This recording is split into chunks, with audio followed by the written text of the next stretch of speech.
As the University of California at Berkeley kicks off Free Speech Week, the university will be footing a major security bill in an attempt to protect the speakers from Antifa and others.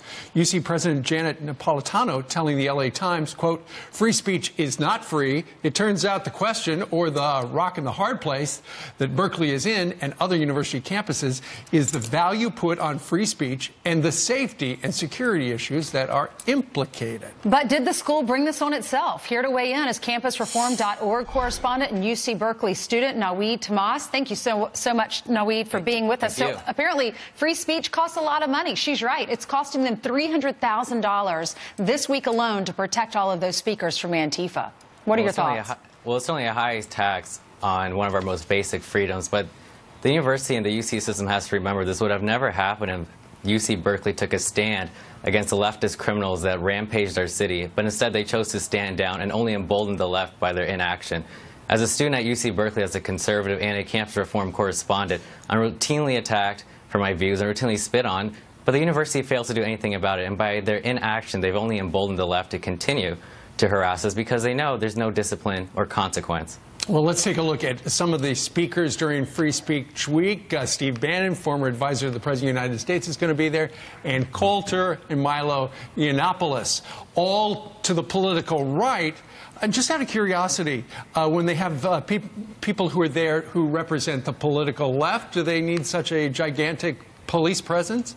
Of course not. Have you ever heard any conservative group in any college burn down a city because there's a liberal speaker? When Bernie Sanders spoke at UC Berkeley, you didn't see conservative students loot and burn the city down because Bernie Sanders had the opportunity to share his viewpoints. It's only for conservatives. And again, there's sympathizers within the administration refuse to do anything about these leftist criminals that have wreaked havoc in our city. But aren't they there preaching tolerance, but yet they don't have tolerance for the Ann Coulters or the Milo Yiannopoulos?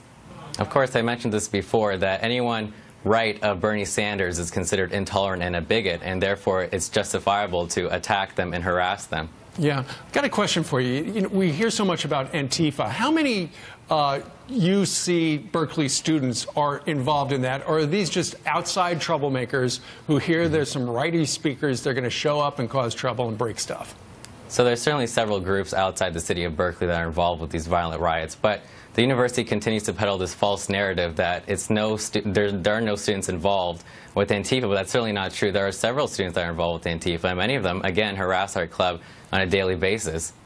And you've been spit on, you said? Who's doing that? Well, that's to say the least. I've also been stalked. I've also had rocks thrown on my window. I've also had my personal information posted online. It's these leftist groups that feel emboldened, again, to continue to harass us because they know the student isn't going to discipline them. So the left has no reason to fear discipline or punishment. There are no consequences. Just out of curiosity, why did you decide to go to Berkeley? I mean, you knew going in what it stood for. Right. Well, the easy way out is to go to a conservative school, but going to Berkeley forces you to understand not only your ideology very well, but your opponent's ideology very well.